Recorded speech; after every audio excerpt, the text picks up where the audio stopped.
Friends, आज हम चर्चा करेंगे वृषभ लग्न के चार्ट की, जिसमें सूर्य 7th हाउस में बैठा हुआ है, वृश्चिक राशि में बैठा हुआ है, मंगल की राशि में बैठा हुआ है और उसके प्रभाव को समझने की कोशिश करेंगे। तो फ्रेंड्स, ये 2 नंबर लिखा हुआ है फर्स्ट हाउस में, तो ये वृषभ लग्न है और सूर्य 7th हाउस में बैठा हुआ है, 10 डिग्री में बैठा हुआ है यहाँ पे सूर्य और अपनी युवा अवस्था में बैठा हुआ है। तो युवा अवस्था में पूर्ण क्षमता के साथ ये कार्य करता है और आप ये देखेंगे कि 4th हाउस का स्वामी 7th हाउस में बैठा हुआ है, 4th भाव का स्वामी, क्योंकि यहाँ 5 लिखा हुआ है तो इसका स्वामी सूर्य है और ये यहाँ पे बैठ गया है 7वें हाउस में। तो इसी बात की हम यहाँ पे चर्चा करेंगे। तो मैं आपसे कहना चाहूंगा, यहाँ सूर्य युवा अवस्था में बैठा हुआ है, 4थे घर का स्वामी होकर 7th में बैठ गया है और मंगल की राशि वृश्चिक में बैठा हुआ है। 8 लिखा, मंगल की 2 राशि होती है, यहाँ 1 या 8, मेष राशि या वृश्चिक राशि। यह व्यक्ति को थोड़ा अहंकारी बनाता है, यह व्यक्ति को अत्यधिक उग्र, क्रोधी और स्वाभिमानी बनाता है, क्योंकि सूर्य भी अग्नि तत्व की राशि है और मंगल भी। तो स्वभाव थोड़ा गर्म रहता है ऐसे आदमी का, तो वैसे मन का बहुत साफ रहेगा। अब 4th भाव सुख का भाव है और माता का सुख भी इसी 4th भाव से देखा जाता है। अतः सुख भाव का जो स्वामी है वो 7th भाव में बैठ गया है विवाह के घर में, तो विवाह का सुख तो प्रदान करेगा ही करेगा। तो इसलिए यहाँ सूर्य यहाँ बैठ करके ऐसे व्यक्ति का विवाह अर्ली एज में करा देता है, समय से करा देता है, बल्कि समय से पहले भी हो जाता है कई बार। और 4th भाव को माता का भाव भी कहते हैं, माता का सुख भी हम 4थे हाउस से देखते हैं। तो ऐसे व्यक्ति के विवाह कराने के लिए माँ का अहम रोल रहता है,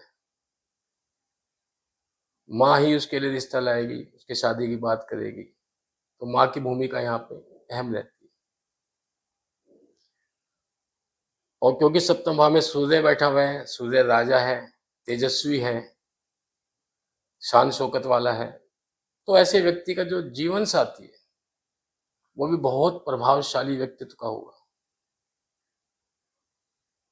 जीवन साथी धार्मिक भी होगा, अनुशासन प्रिय होगा, मेहनती होगा और ऐसा जीवन साथी अपने अपने रिश्तों के प्रति बहुत समर्पित रहता है, अपनी परवाह भी नहीं करता, अपनी जिम्मेदारियों को, कर्तव्यों को पूरी तरह से निभाता है।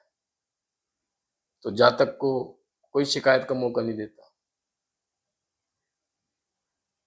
हालांकि जातक के मन में जो है कि स्वभाव में थोड़ा क्रोध और अहंकार रहता है, जिससे कई बार वैवाहिक जीवन में थोड़ा संघर्ष हो जाता है, पर यह फिर भी मैरिज लाइफ जो है हैप्पी रहती है और अच्छी तरह चलती है, बढ़िया।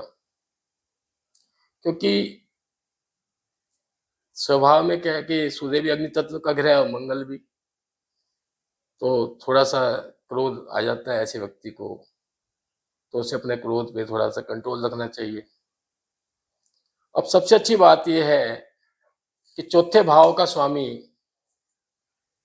ये 4थे भाव का स्वामी है, ये केंद्र भाव है, ये फर्स्ट, सेकंड और क्या नाम है, 1, दूसरा, 5वां, 8वां और 11वां जहां लिखा हुआ है, ये केंद्र भाव है।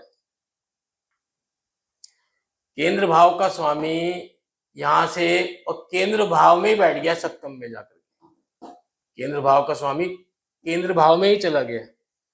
तो केंद्र भाव में अच्छा रिजल्ट देते हैं, क्योंकि ये ऑस्पिशियस हाउस माने जाते हैं केंद्र भाव,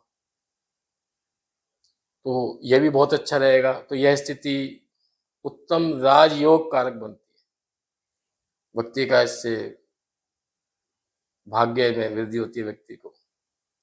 ऐसा व्यक्ति सरकारी क्षेत्र में, राजनीति में, प्रबंधन में और इवन एस्ट्रोलॉजी में और वकालत में ऐसा व्यक्ति जा सकता है, क्योंकि यहाँ सूर्य युवावस्था में बैठा हुआ है, इसलिए सूर्य अपनी पूर्ण क्षमता से यहाँ पे काम कर रहा है। तो ऐसा व्यक्ति बहुत महत्वाकांक्षी होता है, मेहनती होता है और जीवन में प्रगति करता है। सूर्य मंगल की राशि में बैठा हुआ है यहाँ पे, और हम जानते हैं कि सूर्य और मंगल परम मित्र है। सूर्य आत्मा, शक्ति और प्रशासन का कारक है, जबकि मंगल ऊर्जा, साहस और पराक्रम का कारक है। दोनों ही अग्नि तत्व और ऊर्जावान है। ऐसे व्यक्ति का वैवाहिक जीवन भी बहुत एनर्जेटिक रहता है, उनकी सेक्सुअल लाइफ बहुत बेहतर रहती है और असीम वैवाहिक सुख की प्राप्ति होती है और जीवन साथी का भी पूर्ण सहयोग मिलता है। ऐसा व्यक्ति का जीवन साथी गुरु की तरह होता है, उसका मार्गदर्शन करता है, उसको अच्छी सलाह देता है जीवन में, और जीवन साथी की सलाह से और मार्गदर्शन से जातक को बहुत फायदा भी होता है, उसके जीवन में बदलाव आता है काफी चीजों में, और वो धर्म की तरफ बढ़ता है जीवन साथी के मार्गदर्शन से। अब हम बात करें सूर्य की यहाँ दृष्टि की, तो सूर्य यहाँ बैठ करके 7वीं दृष्टि से फर्स्ट हाउस को देख रहा है। अब फर्स्ट हाउस को देख रहा है तो, और 7वीं दृष्टि से देख रहा है। सूर्य की एक ही 7वीं दृष्टि है और अमृतमय दृष्टि माना जाता है इसे।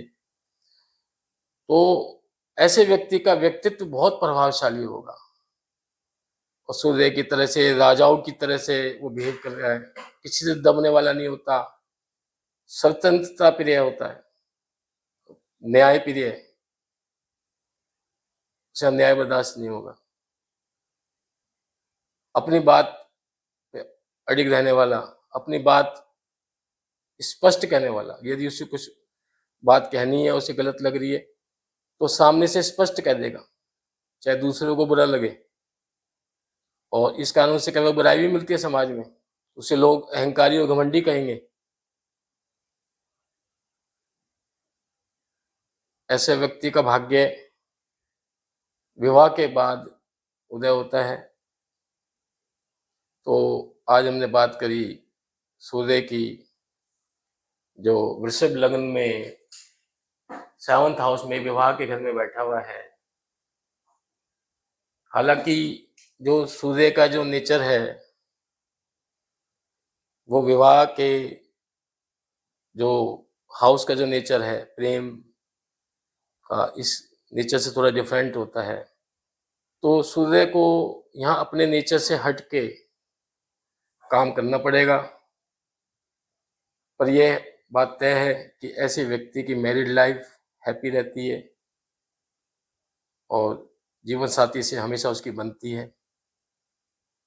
तो आज की क्लास मैं यहीं समाप्त करूँगा। जय हिंद।